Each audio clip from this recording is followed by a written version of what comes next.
Hello students, कैसे हैं आप सब। आई होप कि आप सब बहुत अच्छे हैं। चलिए, कल के लेक्चर में कोई प्रॉब्लम नहीं होनी चाहिए, लेकिन अगर कोई प्रॉब्लम है तो आप कमेंट सेक्शन में मुझे मैसेज ड्रॉप कर सकते हैं, फेसबुक पेज पे भी मुझे मैसेज ड्रॉप कर सकते हैं।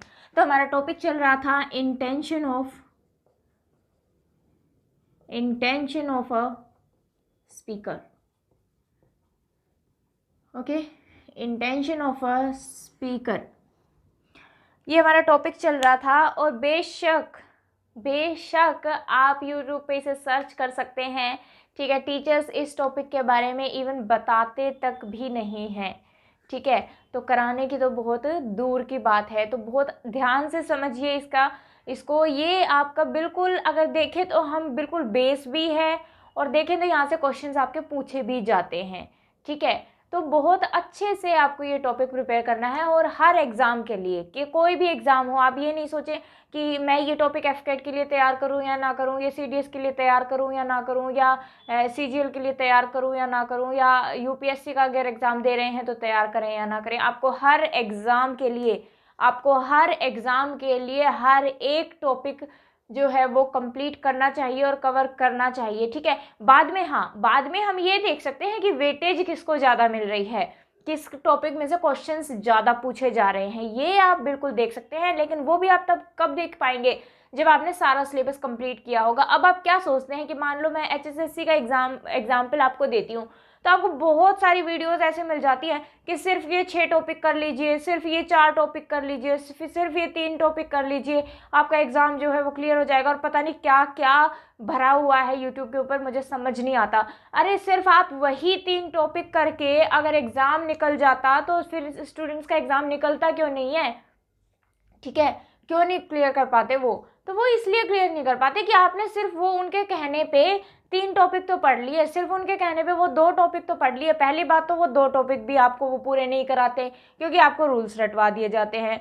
दूसरी बात कि सिर्फ आपने वो 2 टॉपिक कर लिए, उनके ना आपको आगे का पता है ना आपको उनके पीछे का पता है, ठीक है, कि इनके आगे पीछे के टॉपिक्स क्या चल रहे हैं, किससे वो कैसे रिलेट हो सकता है। मान लो उसने आपको क्वेश्चन तो नाउन का दे दिया उसने आपको। आने वाले टाइम में मैं आपको ऐसी वर्ब्स कराऊंगी जिसमें वर्ब ही नाउन बन जाती है। फिर आप उसको कैसे आइडेंटिफाई करेंगे? फिर आपको तो वो वर्ब ही दिख रही है, बेशक आप उसको फिर वर्ब ही बता के आएंगे, आप उसको नाउन नहीं बता के आएंगे, अगर आपको उस चीज़ के बारे में नहीं पता है तो।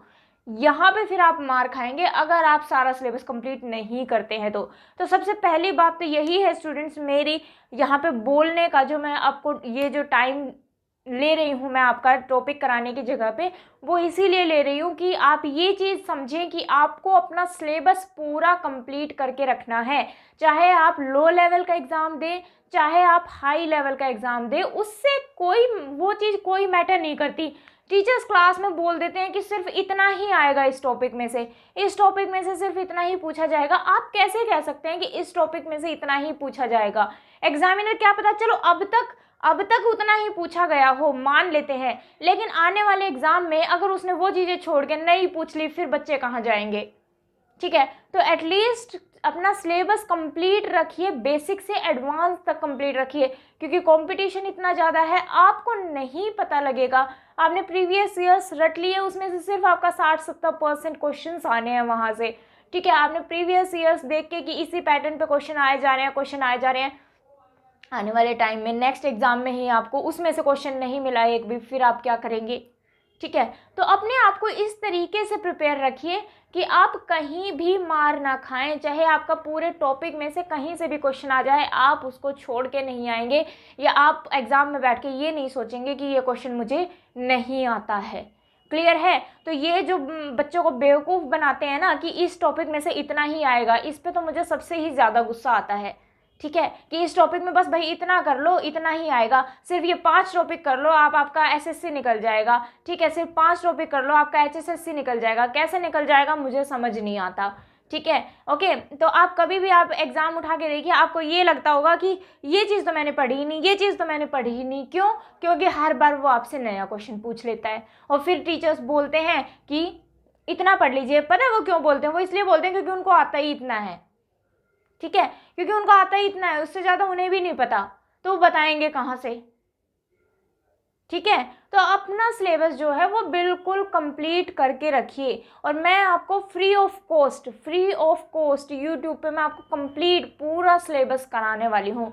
तो चैनल को सब्सक्राइब करके ज़रूर रखें ताकि आपको नोटिफिकेशन मिलती रहे, और अपने सिलेबस को विद नोट्स कंप्लीट करके रखें स्टूडेंट्स प्लीज़। ये रिक्वेस्ट मान लो या ऑर्डर मान लो, जैसे आपको समझ में आता है वैसे मान लीजिए, लेकिन आपको नोट्स ज़रूर प्रिपेयर करने हैं ताकि आपको आने वाले टाइम में हर चीज़ का पता हो कि हाँ ये चीज़ अगर सेंटेंस में लिखी गई है तो क्यों लिखी गई है। आपको रूल्स ना रटने पड़े, ठीक है, क्योंकि रूल्स रटोगे जैसे ही एग्जामिनर आपको सेंटेंस चेंज करके देगा आप वहीं पे फंस के खड़े हो जाओगे, क्योंकि रूल तो आपने कोई और रटा था, वो रूल उस सेंटेंस पे लागू नहीं हो रहा, आपको कॉन्सेप्ट पता नहीं है, तो आप उस क्वेश्चन को कर नहीं पाएंगे। क्लियर है सभी को? ठीक है, तो कल के लेक्चर में भी कोई डाउट हो तो भी आप मुझे बता सकते हैं, ठीक है, कमेंट में ड्रॉप कर देना मैसेज, फेसबुक पे मैसेज करना चाहो वहाँ कर दो। मैं डाउट्स लेती हूँ स्टूडेंट्स के, जो मुझे लगता है कि इम्पोर्टेंट डाउट है, जो सबको पता लगना चाहिए, अलग से कोई डाउट है तो वो मैं क्लास में भी करवाती हूँ आपको, ठीक है। ऐसी बात नहीं है कि आपको पता नहीं लगता कि स्टूडेंट्स का डाउट क्या है। तो मैंने बहुत सारे आपको पीछे भी सेंटेंसेस लिखे हैं कि इसको सॉल्व कीजिए, तो वो कहीं ना कहीं स्टूडेंट्स के डाउट ही रहे हैं, तो वो मैंने आपको क्लियर करके भी दिए हैं। तो अगर आपको भी क्लास देखने के बाद कोई भी डाउट आता है तो आप मुझे कमेंट में कर दो, फेसबुक पे डाल दो, ठीक है। आप टेलीग्राम चैनल को सब्सक्राइब करके रखो, वहाँ पे भी आपको नोटिफिकेशंस मिलती रहती हैं, पता लगता रहता है कि क्या नया मैम करा रही हैं या करा चुकी हैं, ठीक है। क्लियर है सभी को? चलिए तो आज का लेक्चर शुरू करते हैं। तो हम कर रहे थे इंटेंशन ऑफ अ स्पीकर, 2 या 3 कॉन्सेप्ट्स मैं आपको बता चुकी थी इसके, ठीक है। नेक्स्ट कॉन्सेप्ट लिखिए, जो भी आपका कॉन्सेप्ट चल रहा हो, जो भी नंबर चल रहा है वो नंबर डाल लीजिएगा, ठीक है। तो हमने लास्ट कॉन्सेप्ट पढ़ा था, हमने फैक्ट पे बात की थी, ठीक है, कि हम कोई चीज़ अगर बोल रहे हैं तो उसके बाद हमें 100% रिजल्ट मिलता है। तो उसमें हमने क्या लगाया था, विल शैल वुड यूज़ ना करके हमने क्या यूज़ कर लिया था, प्रेजेंट इनडेफिनेट यूज़ कर लिया था, क्योंकि हमारे पास 100% रिजल्ट निकल के आ रहा था, ठीक है। 2 लाइन्स का गैप छोड़ दीजिएगा, बाद में ही लिखवाऊंगी, पहले एग्जाम्पल लिख रही हूँ, एग्जाम्पल से समझेंगे। फॉर एग्जाम्पल अगर मैं बोलूँ when my sister comes to meet me, when my sister comes to meet me, she will bring sweets for me. She will bring sweets for me. When my sister comes to meet me, she will bring sweets for me. Clear है? Okay, और एक और sentence अगर मैं लिखूं कि when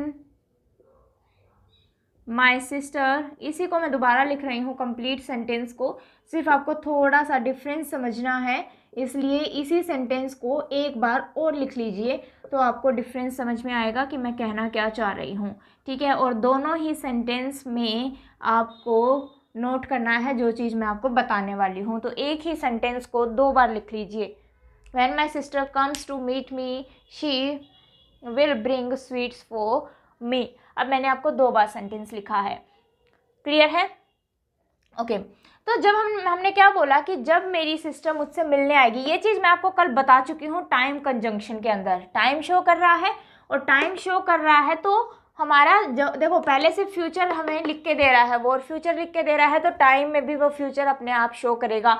जिसको ये चीज़ ना समझ में आ रही हो, कल का लेक्चर पहले देखना, देन आज का लेक्चर देखना, तभी समझ में आएगा, ठीक है। तो हमने बोला कि जब मेरी सिस्टर मुझसे मिलने आएगी तो वह मेरे लिए क्या लाएगी, स्वीट्स लेके आएगी, ठीक है। कि जब मेरी सिस्टर मुझसे मिलने आएगी तो वह मेरे लिए क्या लेके आएगी, स्वीट्स लेके आएगी। बिल्कुल सही बात है, बिल्कुल सही लिखा हुआ है। तो ये सिर्फ हम बात कब की कर रहे हैं, सिर्फ 1 टाइम एक्शन है, सिर्फ 1 टाइम एक्शन है। दैट मीन्स कि हम एक बार की बात कर रहे हैं कि भाई मेरी सिस्टर जब मुझसे मिलने आएगी तो वो मेरे लिए क्या लेके आएगी, स्वीट्स लेके आएगी। दैट मीन्स कि नेक्स्ट टाइम वो मुझसे मिलने आएगी तब के लिए मैं ये बात नहीं कह रही हूँ। समझ में आया? तो जब आपने, कहने का मतलब क्या है कि जब आपने फ्यूचर इंडेफिनिट को यूज़ किया है सेंटेंस के अंदर, तो उसमें आप सिर्फ एक टाइम के बारे में बात कर रहे हैं कि जब अब वो मुझसे मिलने आएगी तो वो मेरे लिए स्वीट्स लेके आएगी। नेक्स्ट टाइम जब आएगी वी डोंट नो कि लेके आएगी या नहीं लेके आएगी, ठीक है? तो सिर्फ वन टाइम एक्शन की हम बात कर रहे हैं, तो सेंटेंस जो है वो बिल्कुल सही है। क्लियर हुआ सभी को यहाँ तक? Very nice. अब देखिए दूसरे सेंटेंस में देखिए, अगर मैं बोलूँ when my sister comes to meet me, अगर मैं शी विल ब्रिंग की जगह पे क्या कर दूँ, सी ब्रिंग्स। ये एरर नहीं है स्टूडेंट्स, ये एरर नहीं है कि आप विल ब्रिंग को काट के ब्रिंग्स कर देंगे, नहीं। सिर्फ मैं आपको समझाने की कोशिश कर रही हूँ कि विल ब्रिंग की जगह पे वो आपको क्या दे सकता है, ब्रिंग्स भी दे सकता है। अब मुझे बताइए, मैं आपको पूरा टेंस कंप्लीट करा चुकी हूँ, क्या कोई एरर है सेंटेंस में? अगर मैं बोलूँ कि जब मेरी सिस्टर मुझसे मिलने आती है तो वो मेरे लिए क्या लेके आती है, स्वीट्स लेके आती है। दैट मीन्स कि मैं हैबिट की बात कर रही हूँ, आपको इन्फॉर्मेशन दे रही हूँ, है ना? तो हैबिट की बात कर दी हमने सेंटेंस के अंदर कि जब वो मुझसे मिलने आती है तो वो मेरे लिए स्वीट्स लेके आती है। जब हमने फ्यूचर यूज़ किया तो वन टाइम एक्शन की बात की। जब हमने प्रेजेंट इंडेफिनिट के साथ प्रेजेंट इंडेफिनिट ही यूज़ कर लिया तो कैसी सेंस आ रही है आपको, ऑलवेज की सेंस आ रही है कि वो हमेशा, जब भी वो मुझसे मिलने आती है तो वो मेरे लिए स्वीट्स लेके आ रही है। दैट मीन्स कि आपके पास किसकी सेंस आ रही है, ऑलवेज की सेंस आ रही है कि जब भी वो मुझसे मिलने आती है स्वीट्स लेके आती है, जब भी वो आती है स्वीट्स लेके आती है, जब भी वो आती है स्वीट्स लेके आती है। दैट मीन्स कि हैबिट शो कर रहे हैं हम उसका, ठीक है? और हैबिट शो कर रहे हैं, या फिर हम बोले कि हमें ऑलवेज, हमेशा की सेंस आ रही है, तो ये सेंटेंस भी बिल्कुल करेक्ट है। ऊपर वाले में जब हमने फ्यूचर यूज़ किया दैट मीन्स कि वन टाइम एक्शन की बात कर रहे हैं कि जब वो मुझसे मिलने आएगी तो मेरे लिए स्वीट्स लाएगी। नीचे वाले सेंटेंस में हम क्या कह रहे हैं कि जब वो मुझसे मिलने आती है स्वीट्स लेके आती है, जब भी मुझसे मिलने आती है स्वीट्स लेके आती है, ठीक है? तो हमने ऑलवेज की सेंस दी। तो जो मैंने जगह छुड़वाई थी आपको वहाँ पे लिख लीजिए प्रेजेंट इंडेफिनिट,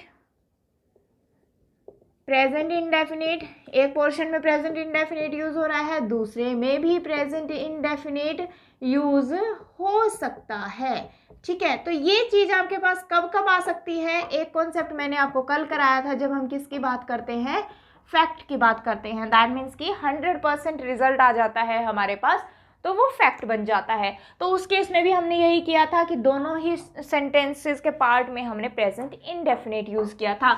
ऐसे ही अगर आपके पास किसकी सेंस है, सेंस ऑफ ऑलवेज, अगर आपको ऑलवेज की सेंस मिल रही है सेंटेंस में तो भी आप प्रेजेंट इंडेफिनिट के साथ प्रेजेंट इंडेफिनिट ही यूज़ कर सकते हैं सेंटेंस के अंदर, ठीक है? तो ना तो ऊपर वाले सेंटेंस में एरर है और ना ही नीचे वाले सेंटेंस में एरर है। सिर्फ मैंने एक आपको समझाने के लिए दोबारा से सेंटेंस में विल ब्रिंग लिखा था। अब एरर ये नहीं निकालेंगे कि विल ब्रिंग की जगह ब्रिंग्स आना चाहिए। ये सेंटेंस अपने जगह पे सही है और ये सेंटेंस अपनी जगह पे सही है, सिर्फ मीनिंग में डिफरेंस है कि जब हमने ये यूज़ किया तो वन टाइम एक्शन बन गया और जब हमने ये यूज़ किया ऑलवेज की सेंस आ रही है तो ये हमने प्रेजेंट इंडेफिनिट से शो कर दिया, क्योंकि ऑलवेज की सेंस हम प्रेजेंट इंडेफिनिट से ही शो करते हैं। क्लियर है सभी को? नोट कीजिए, स्क्रीनशॉट लीजिए, देन बात आगे करते हैं।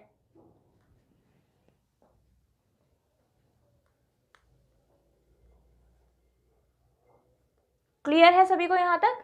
Very nice. चलिए अब इसी में नोट बना लीजिए, अब इसी में नोट बना लीजिए। अब आपको देखो जो चीज़ मैंने आपको समझाई है इस चीज़ का भी रट्टा नहीं मारना है आपको कि कभी आप हमेशा ही ये चीज़ कर दें, कि कभी आप हमेशा ही ये वाली चीज़ कर दें। अब ज़रूरी नहीं है कि प्रेजेंट इंडेफिनिट होगा तो आप उसके साथ सिर्फ क्या कहते हैं फ्यूचर इंडेफिनिट या सिर्फ प्रेजेंट इंडेफिनिट लगा सकते हैं। सेंटेंस के मीनिंग को निकालिए, वो कहना क्या चाहता है। वन टाइम एक्शन है तो फ्यूचर इंडेफिनिट ठीक है उसके साथ, और अगर हम ऑलवेज के सेंस की बात कर रहे हैं तो प्रेजेंट इंडेफिनिट भी ठीक है उसके साथ।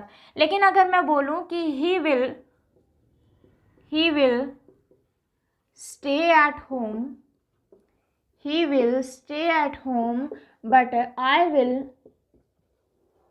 go to school, he will stay at home but I will go to school। अब हम क्या कह रहे हैं कि वह तो घर पे रहेगा, वह तो घर पे रहेगा लेकिन मैं स्कूल जाऊंगी, वह तो घर पे रहेगा लेकिन मैं स्कूल जाऊंगी। अब देखो यहाँ पे भी आपने विल यूज़ कर लिया और यहाँ पे भी आपने विल यूज़ कर लिया। दैट मीन्स दोनों ही जगह आप क्या शो कर रहे हैं, फ्यूचर को शो कर रहे हैं। अब कितना रट्टा मारोगे, एक रट्टा मारा आपने प्रेजेंट इंडेफिनिट के साथ प्रेजेंट इंडेफिनिट, एक आपने मारा प्रेजेंट इंडेफिनिट के साथ फ्यूचर इंडेफिनिट, एक अब आपके पास आ गया फ्यूचर इंडेफिनिट के साथ फ्यूचर इंडेफिनिट। ऐसे नहीं रटना है, ठीक है। सेंटेंस का मीनिंग देखिए भाई, बिल्कुल सही बात है। वो कहना चाह रहा है कि वो तो घर पे रहेगा और मैं जो है वो स्कूल जाऊंगी, तो घर पे रहेगा मैं स्कूल जाऊंगी, तो भाई ठीक है, फ्यूचर लगाया है आपने दोनों जगह पे, तो दोनों जगह करेक्ट है, ठीक है। आपको ऊपर वाले रूल्स में समझा ही चुकी हूँ बहुत अच्छे से, उससे आप इसको रिलेट करके देख लीजिए कि कहाँ पे आप प्रेजेंट इंडेफिनिट लगा सकते हैं और कहाँ पे आप फ्यूचर इंडेफिनिट लगा सकते हैं। नहीं लगेगा, सेंटेंस अपने आप में बिल्कुल सही है, ठीक है। समझ में आया, क्लियर है। ऐसे ही अगर मैं बोलूँ कि they will tell him that they will go to Delhi next month.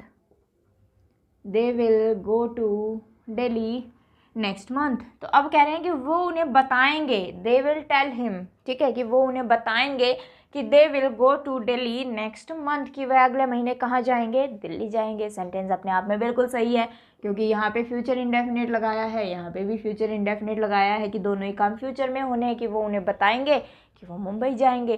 तो सेंटेंस जो है वो बिल्कुल सही है, ठीक है। तो आपको सेंटेंस का मीनिंग समझना है, सेंटेंस की सेंस समझनी है कि कहना क्या चाह रहा है, उसी के अकॉर्डिंग। और सेंटेंस का मीनिंग, सेंटेंस की sense he intention of speaker होता है कि स्पीकर क्या कहना चाहता है। क्लियर है सभी को, समझ में आया, ठीक है। नोट कीजिए, देन अगले कॉन्सेप्ट की बात करते हैं हम लोग। आई थिंक कि यहाँ तक आप सबको समझ में आई हैं चीज़ें। अब जो नेक्स्ट कॉन्सेप्ट मैं आपको कराने जा रही हूँ वो बहुत ही इम्पोर्टेंट है, वेरी वेरी वेरी इम्पोर्टेंट, ठीक है। Very very very important concept है नेक्स्ट, तो उसको बहुत ध्यान से समझिएगा। चलिए देखते हैं। नेक्स्ट कॉन्सेप्ट लिख लेना, जो भी नंबर आपका चल रहा है वो नंबरिंग डाल लेना। अब देखेंगे हम, that is use of V2। और V2 क्या होती है, आपकी वर्ब की सेकेंड फॉर्म। V2 नहीं बोलते हैं इसको कभी भी, ठीक है, सेकेंड फॉर्म ऑफ वर्ब बोलते हैं, सेकेंड फॉर्म ऑफ वर्ब बोलते हैं। ये तो मैंने सिर्फ लिखा था इस तरीके से, इसलिए बोला है मैंने, वरना कभी भी हम इसको V2 नहीं बोलते हैं। क्या होती है ये, सेकेंड फॉर्म ऑफ वर्ब।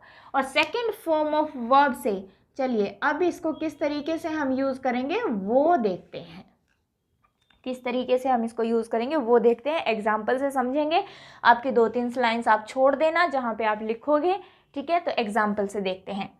चलिए अब देखिए, मुझे एक बात बताइए, अगर मैं लिख रही हूँ आई हैड मनी, तो मैं क्या कह रही हूँ कि मेरे पास पैसे थे, मेरे पास मनी थी, ठीक है।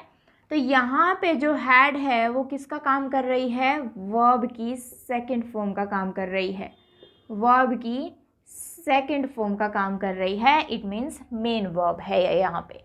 यहाँ तक सबको समझ में आता है, ठीक है। बहुत ही सिंपल सीधी बात है, बहुत डिटेल में मैं ये यूज़ आपको टेंस में करा चुकी हूँ। तो जिसको ये ना समझ में आ रहा हो कि ये मेन वर्ब कैसे है, वो पहले टेंस की क्लासेस देखें, तभी इंटेंशन ऑफ स्पीकर देखें, तभी आपको समझ में आएंगी, ठीक है। तो यहाँ पे ये मेन वर्ब का काम कर रहा है, दैट मीन्स कि मैं बोल रही हूँ ये बिल्कुल एक रियल सिचुएशन है, ये बिल्कुल एक रियल सिचुएशन थी कि भाई मेरे पास पैसे थे, मेरे पास मनी थी, ठीक है। तो यहाँ पे हैड ने वर्ब की सेकंड फॉर्म का काम किया और मेन वर्ब है, और ये बिल्कुल रियल कंडीशन को दिखा रही है, रियल सिचुएशन को दिखा रही है कि भाई मेरे पास मनी थी, मेरे पास पैसे थे। चीज़ समझ में आई यहाँ तक, वेरी नाइस। ऐसे ही अगर मैं आपको बोलूँ कि आई हैव मनी,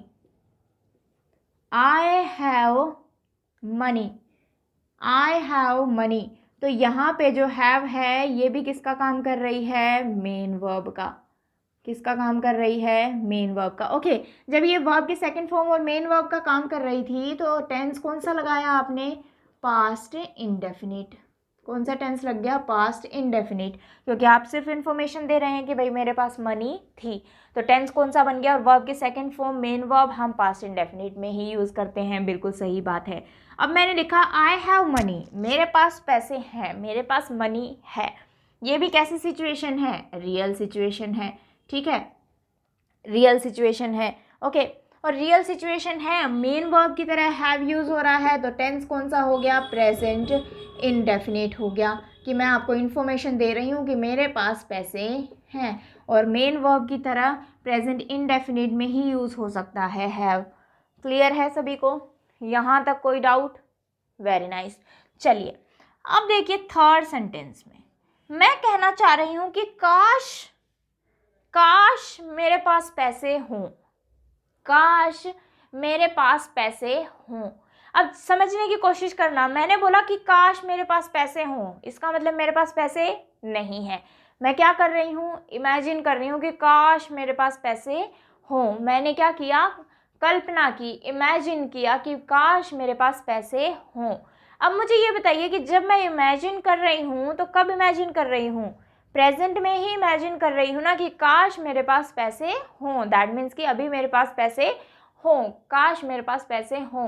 तो कैसी इमेजिनेशन हुई, प्रेजेंट की, क्योंकि मैं कहाँ पे इमेजिन कर रही हूँ, प्रेजेंट में इमेजिन कर रही हूँ कि काश मेरे पास पैसे हों, इसका मतलब कि अभी मेरे पास पैसे हों, ठीक है।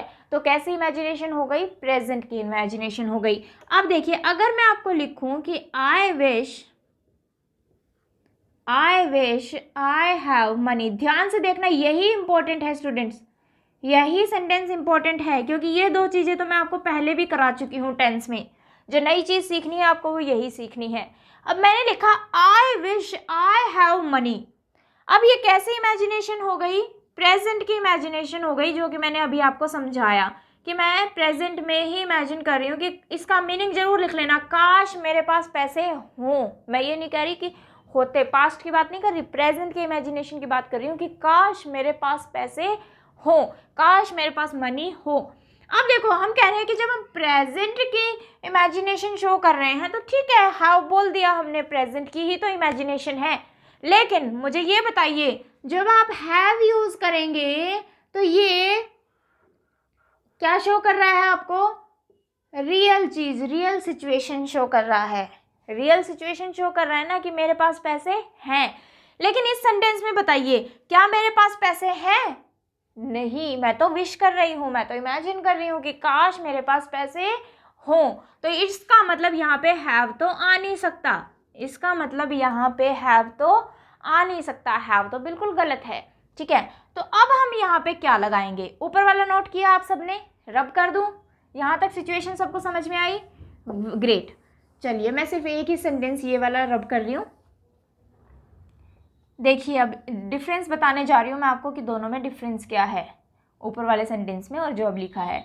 तो मैंने हैव की जगह पे क्या किया, मैंने लगाया वर्ब की सेकंड फॉर्म की, काश मेरे पास पैसे हों, इमेजिनेशन कर रही हूँ, इमेजिन कर रही हूँ, तो आप पास्ट इंडेफिनिट लगाते हैं, ठीक है, पास्ट इंडेफिनिट लगाते हैं जैसा कि टीचर्स आपको बताते हैं, ठीक है। तो हमने हैड लगा लिया, ये क्या लगा दी भाई, वर्ब की सेकंड फॉर्म, ठीक है। अब देखिए जो चीज़ मैं आपको नई समझाने जा रही हूँ वो ये है कि आपको यही क्वेश्चन मिल गया एग्जाम के अंदर।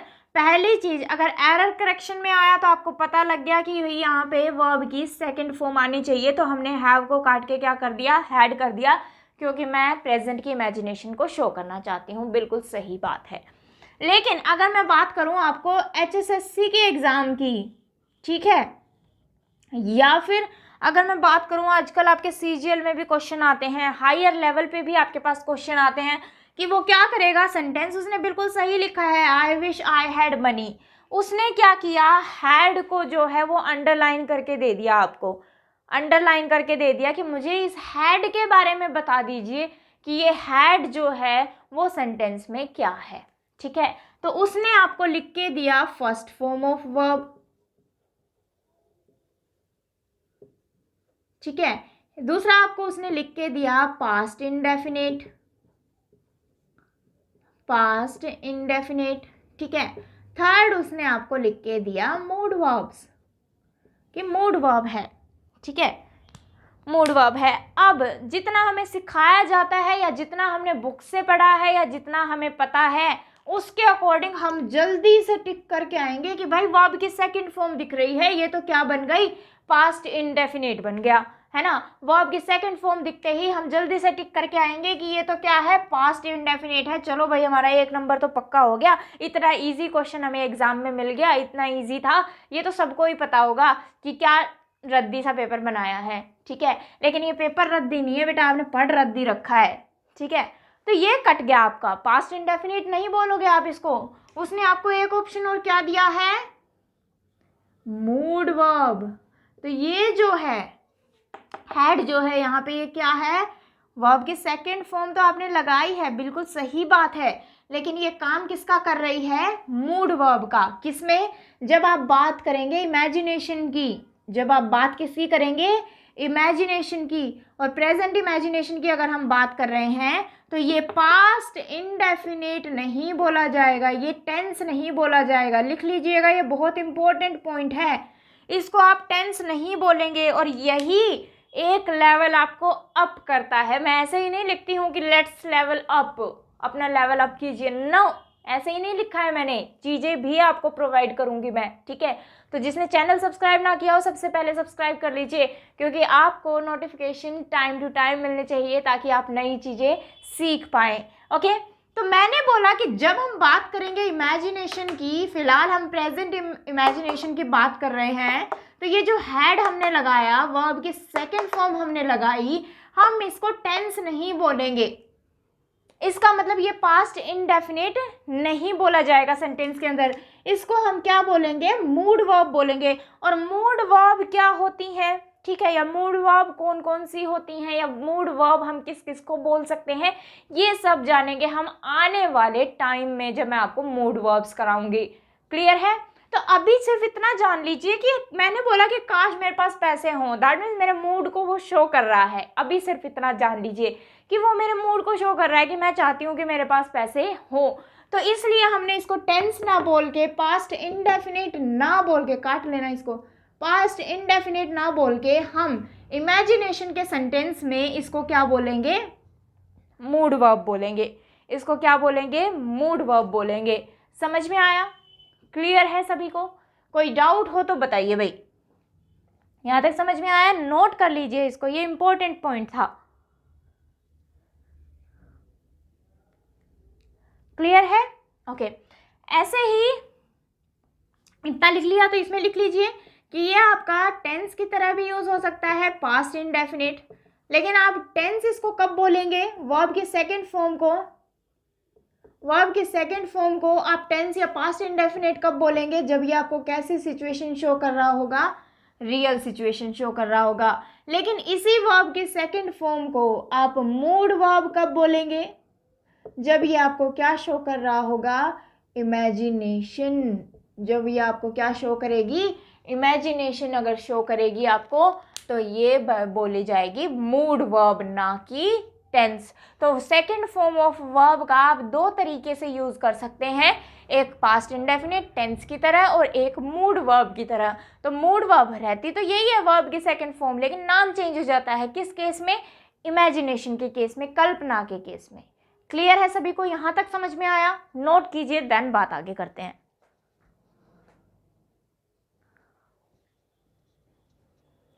चलिए बहुत बढ़िया। चलिए और एग्जाम्पल लिख रही हूँ मैं आपको, एक चीज और नहीं सीखेंगे इसके बाद। तो आपको क्या रटवाया जाता है कि भाई इमेजिनेशन की सिचुएशन दिखे, इमेजिनेशन की सिचुएशन दिखे तो हमेशा वर्ब की सेकंड फॉर्म लगा दो, हमेशा वर्ब की सेकंड फॉर्म लगा दो। वर्ब की सेकंड फॉर्म तो छोड़ो, ये कहते हैं पास्ट इंडेफिनिट लगा दो। जैसा इमेजिनेशन का सेंटेंस दिखे पास्ट इंडेफिनिट लगा दो, वो पास्ट इंडेफिनिट है ही नहीं, ठीक है, तो उसको टेंस बोलेंगे ही नहीं इमेजिनेशन में, वो इमेजिनेशन में टेंस बोला ही नहीं जाएगा, क्योंकि पास्ट इंडेफिनिट जो है वो तो आपको रियलिटी दिखाता है, जो चीज़ है रियल है उसको शो करता है, ठीक है। तो उस पास्ट इंडेफिनिट से आप इमेजिनेशन कैसे दिखाएंगे, समझ में आया? तो उसका नाम चेंज हो जाता है स्टूडेंट्स, वो टेंस की जगह पे बन जाती है आपकी मूड वर्ब, क्योंकि वो आपके मूड को शो कर रहा है, इमेजिनेशन है, कुछ भी इमेजिन कर सकते हो आप, कुछ भी कल्पना कर सकते हो, तो वो आपको सिर्फ आपकी इमेजिनेशन है, सिर्फ आपको मूड शो कर रही है। आप अच्छा सोच रहे हैं तो मूड अच्छा है, ठीक है, आप बुरा सोच रहे हैं तो मूड आपका बुरा है, तो इसलिए हम उनको क्या बोल देते हैं, मूड वर्ब्स बोल देते हैं। क्लियर है सभी को यहाँ तक? ग्रेट। चलिए आगे देखिए, अगर मैं बोलूँ कि ही इज रिच, क्या बोला? ही इज़ रिच, या फिर मैं बोलूँ कि he was rich, he is rich, या फिर मैं बोलूँ कि ही वॉज रिच। अब जब मैंने बोला ही इज़ रिच, इसका मतलब रियल सिचुएशन है कि वह अमीर है, ठीक है। मैंने बोला ही वॉज रिच, इसका मतलब है कि वो रियल सिचुएशन है कि वो रिच था। ऐसे ही मैंने अगर बोला कि दे वर रिच, कि वे रिच थे, तो ये भी एक कैसी सिचुएशन है आपके पास? रियल सिचुएशन है। बिल्कुल बिल्कुल सही बात है, ये भी बिल्कुल एक रियल सिचुएशन है आपके पास। अब हम बात कर रहे हैं किसकी? इमेजिनेशन की। यहाँ तक हमें समझ में आ गया कि यहाँ तक हम किसकी बात कर रहे हैं? रियल सिचुएशन की बात कर रहे हैं। लेकिन इसी में अगर मैं इमेजिनेशन डाल दूँ आपके पास, इसी में अगर मैं इमेजिनेशन डाल दूँ, फॉर एग्ज़ाम्पल अगर मैं आपको बोलूँ कि I wish I am rich, I wish I am rich, ठीक है, कि मेरी इमेजिनेशन है कि काश मैं रिच हूँ, ठीक है, काश मैं रिच हूँ, ठीक है। तो हमने देखो क्या लिख दिया? I am rich। अब यहाँ से हमें एक चीज़ तो समझ में आती है कि am तो जो है वो रियल सिचुएशन को शो करता है, ठीक है, क्योंकि प्रेजेंट इंडेफिनिट लगा रहे हैं हम, तो ये तो एक रियल सिचुएशन को शो करेगा। लेकिन यहाँ पे तो हम किसकी बात कर रहे हैं? इमेजिनेशन की, कि हमने क्या लगाया है? I wish, okay, I wish लगाया है। अब अगर हम यहाँ पे वॉज कर दें तो वो भी गलत हो जाएगा। क्यों गलत हो जाएगा? क्योंकि वॉज भी जो है वो रियल सिचुएशन को शो करता है, वॉज भी जो है रियल सिचुएशन को शो करता है। अब क्या करें भाई, कि हमें तो इमेजिनेशन शो करनी है, और इमेजिनेशन भी कैसे शो कर रहे हैं? प्रेजेंट की इमेजिनेशन को शो कर रहे हैं, और प्रेजेंट की इमेजिनेशन को शो कर रहे हैं। एम भी कट गया, इज भी कट जाएगा। अगर यहाँ पे ही होता, मान लो यहाँ पे ही होता तो इज भी कट जाता, ठीक है। तो आपके पास सिचुएशन क्या बच गई? सिर्फ और सिर्फ वर की बच गई, सिंगुलर सब्जेक्ट के साथ, ठीक है। तो जब भी हमें इमेजिनेशन दिखानी है प्रेजेंट की, तो अगर हम बात करें इज, एम, आर, वॉज, वर में से, तो हम हमेशा ही क्या यूज़ करेंगे? वर यूज़ करेंगे। ये तो आ ही नहीं सकते, पहली बात, ठीक है, रियल सिचुएशन शो करेगा। वॉज भी आपकी रियल सिचुएशन शो करता है, तो सिर्फ आपके पास बच क्या गया? वर बच गया। तो सब्जेक्ट आपका चाहे कुछ भी हो, इररिस्पेक्टिव ऑफ सब्जेक्ट, सब्जेक्ट आपका चाहे सिंगुलर हो चाहे प्लूरल हो, अगर बात आती है वॉज, वर इन पांचों में से यूज़ करने की, तो आप हमेशा ही क्या यूज़ करेंगे? वर यूज़ करेंगे, ठीक है। तो ये रट्टा नहीं मारेंगे कि इमेजिनेशन है तो हमेशा वर लगाएं, इमेजिनेशन है तो हमेशा वर लगाएं, रट्टा नहीं मारना है। क्यों? क्योंकि आपको पता है कि वर क्यों लगा रहे हैं हम। इज, एम, आर, वॉज क्यों नहीं आ सकता सेंटेंस के अंदर, इमेजिनेशन के सेंटेंस के अंदर क्यों नहीं आ सकता? आपको ये चीज़ अब पता है। यहाँ तक कोई डाउट? क्लियर है? नोट कीजिए, देन बात आगे करेंगे।